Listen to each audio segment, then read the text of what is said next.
मुस्कुराइए, आप Noida international airport पर हैं, जहां आपको सिर्फ फ्लाइट पकड़ने की सुविधा नहीं मिलेगी, बल्कि बारिश अच्छी हुई तो पार्किंग एरिया में कॉम्प्लीमेंट्री स्विमिंग पूल भी मिल सकता है।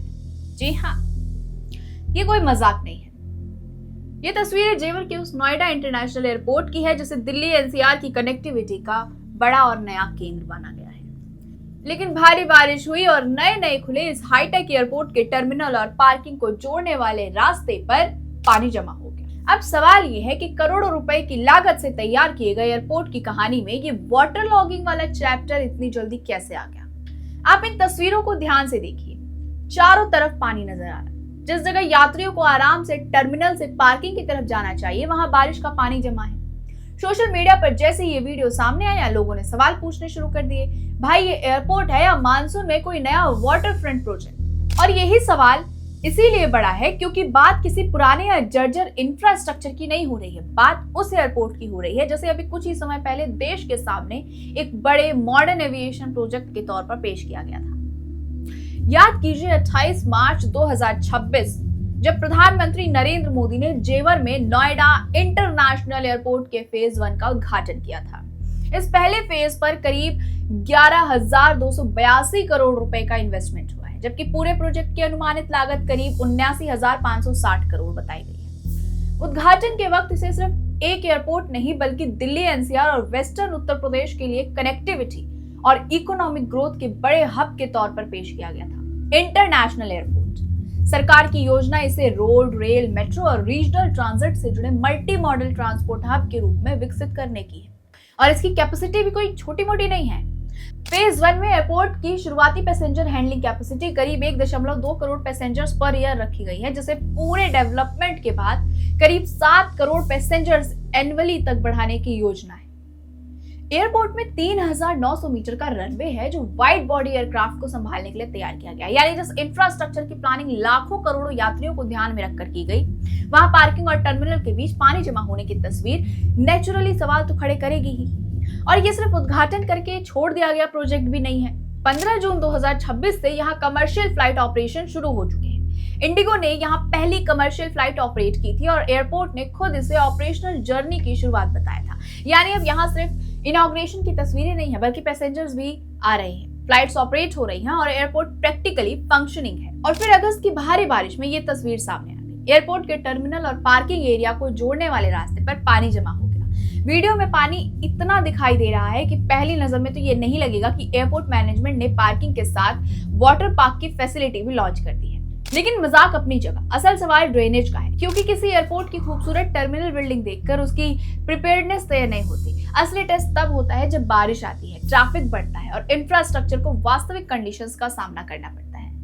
अब सवाल बिल्कुल सीधा है, अगर इस एयरपोर्ट को आधुनिक इंफ्रास्ट्रक्चर का बड़ा एग्जाम्पल बताया जा रहा है, तो इतनी बारिश के बाद टर्मिनल और पार्किंग के बीच पानी जमा क्यों हो गया?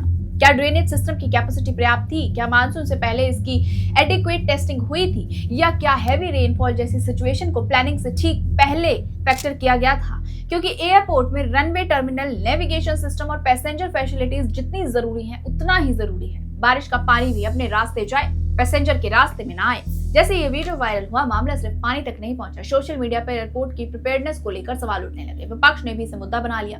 समाजवादी पार्टी प्रमुख अखिलेश यादव ने वाटर लॉगिंग के वीडियो को शेयर करते हुए सरकार पर निशाना साधा और सवाल उठाया कि क्या अब एयरपोर्ट पर नाव चलेंगी। यानी जिस एयरपोर्ट को एविएशन हब के तौर पर देखा जा रहा था, उस पर पॉलिटिकल सरकाजम भी शुरू हो चुका है और सोशल मीडिया पर तो लोगों ने इसे एयरपोर्ट कम सी पोर्ट तक कहना शुरू कर दिया है। यानी जिस एयरपोर्ट की पहचान फ्लाइट्स और एविएशन से होनी थी, बारिश के बाद उसकी तस्वीर पानी को लेकर ज्यादा चर्चा में आ गई। लेकिन अब एयरपोर्ट मैनेजमेंट का पक्ष भी सुनना जरूरी है। नोएडा इंटरनेशनल एयरपोर्ट की तरफ से कहा गया कि हैवी रेनफॉल के कारण टर्मिनल और पार्किंग एरिया को जोड़ने वाले मार्ग पर कुछ समय के लिए वाटर लॉगिंग हुई थी। एयरपोर्ट टीम ने तुरंत एक्शन लिया और करीब 30 मिनट के भीतर पानी की निकासी कर दी गई।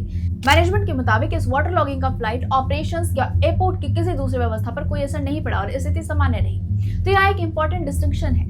ये कहना सही नहीं होगा कि पूरा एयरपोर्ट फ्लड हो गया या फ्लाइट्स बंद हो गई। उपलब्ध जानकारी के मुताबिक वाटर लॉगिंग एक सीमित एरिया में कुछ समय के लिए हुई और एयरपोर्ट के मुताबिक ऑपरेशंस प्रभावित नहीं हुए। लेकिन सवाल फिर भी खत्म नहीं होता, क्योंकि सवाल ये नहीं है कि पानी 30 मिनट में निकल गया या 40 मिनट में। सवाल यह है कि पानी वहां जमा ही क्यों, जब किसी प्रोजेक्ट पर फेज 1 में करीब 11,282 करोड़ खर्च हुए हो और पूरा प्रोजेक्ट करीब 29,560 करोड़ का है, तो लोग नेचुरली ये जानना चाहेंगे कि ड्रेनेज और रेन वाटर मैनेजमेंट सिस्टम कितना रॉबस्ट बनाया गया है। और यहाँ एक और सवाल निकलता है, अगर अभी एयरपोर्ट की पैसेंजर ट्रैफिक शुरुआती कैपेसिटी के मुकाबले काफी कम है और फ्यूचर में इसे करोड़ों पैसेंजर्स एनुअली हैंडल करना है, तो हैवी मानसून कंडीशंस में इसकी सिस्टम आगे चलकर ट्रैफिक और ज्यादा बारिश के दौरान कैसे परफॉर्म करेगा?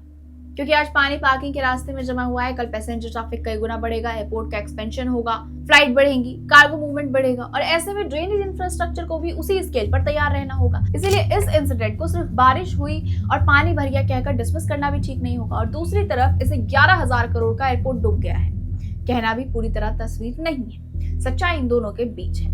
एक तरफ एक्चुअल वीडियो है जिसमें पानी जमा दिखाई दे रहा है, दूसरी तरफ एयरपोर्ट मैनेजमेंट का कहना है कि वाटर लॉगिंग टेम्परेरी थी, करीब 30 मिनट में वाटर क्लियरेंस कर दिया गया और फ्लाइट्स पर कोई असर नहीं पड़ा। अब असली सवाल इंडिपेंडेंट तौर पर यही होना चाहिए, क्या ये सिर्फ टेम्परेरी सरफेस वाटर लॉगिंग है जो अनयूजुअली हैवी रेन के दौरान हुई है? ड्रेनेज डिजाइन और एग्जीक्यूशन में ऐसी कोई कमी है जिसे आने वाले मानसून से पहले ठीक करने की जरूरत है? इसका जवाब सिर्फ सोशल मीडिया के मीम से नहीं मिलेगा। इसके लिए rainfall data, drainage capacity, storm water design और साइट लेवल इंजीनियरिंग असेसमेंट देखना होगा। लेकिन तस्वीर हमें एक वार्निंग जरूर देती है। किसी भी बड़े इंफ्रास्ट्रक्चर प्रोजेक्ट की असली परीक्षा उसके इनॉग्रेशन वाले दिन नहीं होती है। असली परीक्षा होती है बारिश में, ट्रैफिक में, हैवी लोड में और तब जब हजारों लोग उसे इस्तेमाल कर रहे हो। नोएडा इंटरनेशनल एयरपोर्ट को आने वाले समय में दिल्ली एनसीआर के एविएशन नेटवर्क में बड़ी भूमिका निभानी है। सरकार के मुताबिक ये वेस्ट और उत्तर प्रदेश और आसपास के कई शहरों को बेहतर कनेक्टिविटी देने वाला प्रोजेक्ट है और फुल डेवलपमेंट के बाद इसकी पैसेंजर कैपेसिटी कई गुना बढ़ने की योजना है। इसलिए सवाल अब एयरपोर्ट के खिलाफ होना नहीं है, सवाल यह है कि एयरपोर्ट को जितना बड़ा सपना बताया गया, क्या उसकी जमीन पर उतनी ही मजबूत तैयारी भी हुई है? क्योंकि करोड़ों की लागत से टर्मिनल बनाना एक उपलब्धि है, लेकिन उसी टर्मिनल तक पहुंचने वाले रास्ते को बारिश के पानी से सुरक्षित रखना भी उतना ही जरूरी है। तो फिलहाल तस्वीर ये है।